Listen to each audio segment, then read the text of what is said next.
श्री राम जय राम जय जय राम।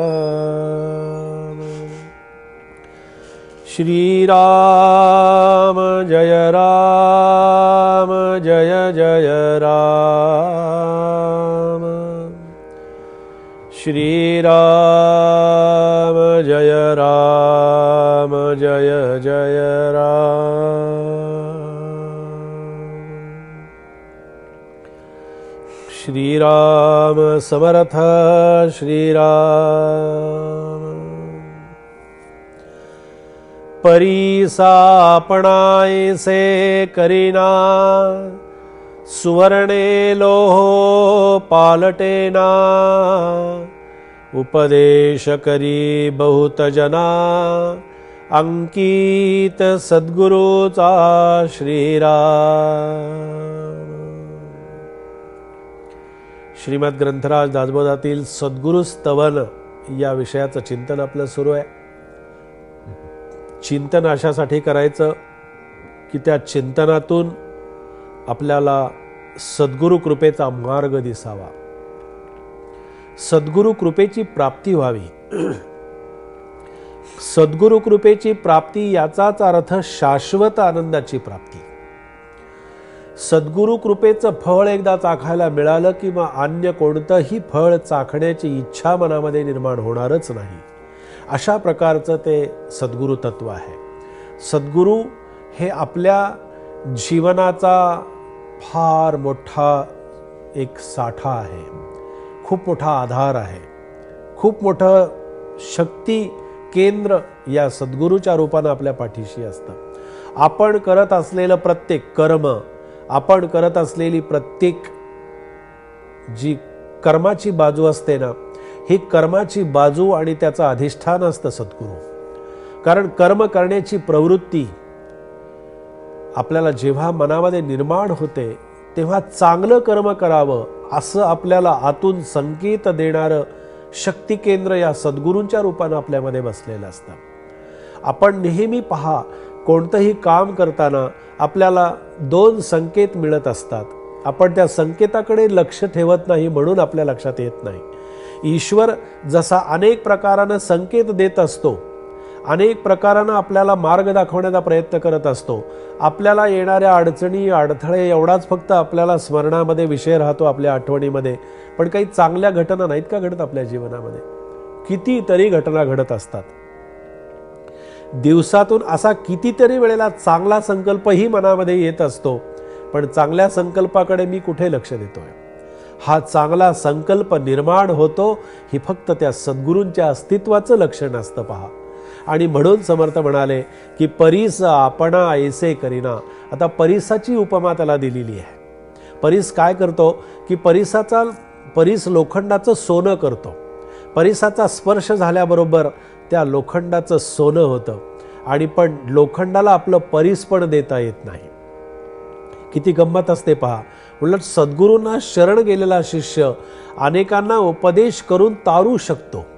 केवढं सद्गुरूंच्या कृपेमध्ये सामर्थ्य आहे। म्हणजे परीस आणि सोनं आणि लोखंड या सगळ्याही परीसाच्या पेक्षाही ज्याची उपमा अनाकलनीय अशा प्रकारची आहे। एक सुंदर अशा प्रकारची मोठी व्यापक कल्पना त्याच्या पाठीशी आहे। म्हणून सुवर्णे लोह पालटेना। एकदा सोन्याचा स्पर्श झाला तरी लोखंडाचं लोखंड पण जात नाही। लोखंड हे लोखंडच शेवटी त्याच्यामध्ये राहतं। उपदेश करायला गेल्यानंतर सुद्धा आपण एखादा सत्शिष्य जो असतो, हा एखादा सत्शिष्य आपल्या शिष्याला आणि प्रशिष्याला ते सद्गुरू रूपाचं ज्ञान देऊ शकतो। आणि ते सद्गुरू रूपाचं ज्ञान आपल्याला मिळण्यासाठी आपण नेहमी काय करावं?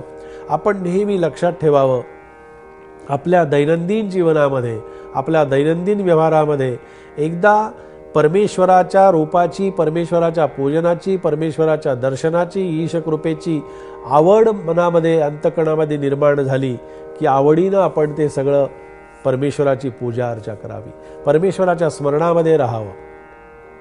इतर गोष्टींचं विस्मरण कशामुळे होतं? परमेश्वराच्या स्मरणामुळे होतं। सद्गुरूंच्या चिंतनामुळे काय घडतं आपली अशी स्वाभाविक एक फार कल्पना असते पहा माणसाच्या मनामध्ये की काही नाही, म्हणाले अनुग्रह घेतला, गुरुमंत्र घेतला, सद्गुरूंना आम्ही आमच्या ठिकाणी जागा दिली, अस्तित्व दिलं, म्हणजे सद्गुरूंनी आम्हाला पाहिजे ते आमच्या मनासारखं घडून केलं पाहिजे असं असत नाही. सद्गुरू असतील, अहो देवसुद्धा माणसाचं प्रारब्ध कोणी पुसून टाकणं शकत नाही. माणसाचं संचित जो तो ज्याच्याबरोबर जे घेऊन आलेला आहे त्याच्यामध्ये काहीही बदल तो करत नाही, करू शकत नाही आणि करू नये असाच संतांनी उपदेश केलेला आहे ना, की कुणाच्याही प्रारब्धामध्ये, कुणाच्याही याच्यामध्ये कधीही हस्तक्षेप करायचा नाही, कुणाच्याही याच्यामध्ये कधीही डोळा आपण मध्ये पडायचं नाही. याचा अर्थ असा आहे की ज्याचं प्रारब्ध हे ज्याचं त्यानं भोगून संपवायचा विषय आहे. म्हणून संतांनी जे सांगितलं की कर्तव्य आणि कर्म जी आहेत ती कर्तव्य आणि कर्म आवडीनं, प्रेमानं, श्रद्धेनं करणारा भक्तच सद्गुरूंना आवडतो, तोच ईश्वराला आवडतो. आणि जो ईश्वराला आवडतो तो स्वाभाविकच सर्वांनाही आवडतो. जो आवडतो देवाला तोची आवड आहे सर्वांना. अशी आवड प्रत्येकाच्या मनामध्ये ती निर्माण होत असते. आपण नेहमी एक फक्त लक्षात ठेवावं की आपण सद्गुरूंचं होऊन राहावं. मी माझा होऊन राहतो ना, तिथे सगळी गडबड आहे. मी माझं म्हणून अस्तित्व जगण्याचा प्रयत्न करतो, तिथेच सगळा गोंधळ आहे. मी कुणाचा तरी आहे, माझं कोणीतरी आहे आणि माझं कोणीतरी चालवणारा, बघणारा, सांगणारा, माझा मालक कोणीतरी आहे, अशा प्रकारच्या धारणेनं आपल्याला एक फार मोठा दिलासा मिळतो, खूप मोठा आधार आपल्याला मिळत असतो. म्हणून आपण कुणाचं तरी होऊन राहण्यापेक्षा आपण सद्गुरूंचंच होऊन राहावं. आणि त्यातही एक पर्याय आपल्याला देतो मुद्दाम की एक तर आपण गुरूंचं होऊन राहावं किंवा आपण देवाचं तरी होऊन राहावं. काय आपल्याला जे आवडतं ते पहा. माणूस म्हणेल नाही नाही देवाचं झालेलं आम्हाला जास्त आवडेल, कारण देवाजवळ आम्ही मागू शकतो, देव आमची इच्छा पूर्ण करतो. सद्गुरू आमची इच्छा पूर्ण करतात, पण आमच्या इच्छे पलीकडचंच आम्हाला ते देत असतात. पहा, आमची इच्छा ही नाशिवंत इच्छा आहे, आमची इच्छा संपणारी आहे, आमची इच्छा फार दळभद्री आहे, आमची इच्छा खूप वेगळ्या प्रकारची आहे. आम्हाला पैसा हवा आहे, आम्हाला संपत्ती हवी आहे, आम्हाला घरदार हवं आहे, आम्हाला गाडी हवी आहे, आम्हाला बंगला हवा आहे, आम्हाला मुलंबाळ हवी आहेत, आम्हाला प्रपंच हवा आहे. यातलं एकही माझ्याबरोबर येणार नाही आणि हे नाशिवंत आहे. या इच्छेमध्ये मी राहतो आणि ते देवाकडे मागतो. देवाला मागितलेलं ते कदाचित आवडत असेल, पण हे देवाला मागितलेलं सद्गुरूंना कधीही आवडत नाही. म्हणून जे मागायचं आहे, जी इच्छा करायची आहे, उलट काहीच मागण्याची इच्छा होऊ नये, हीच इच्छा जर असेल तर सद्गुरूंना शरण जा, तरच सद्गुरूंचे पाय धरा. असाच हा समर्थांचा समर्थ संदेश आज आपण या ठिकाणी श्रवण केलेला आहे. जय जय रघुवीर समर्थ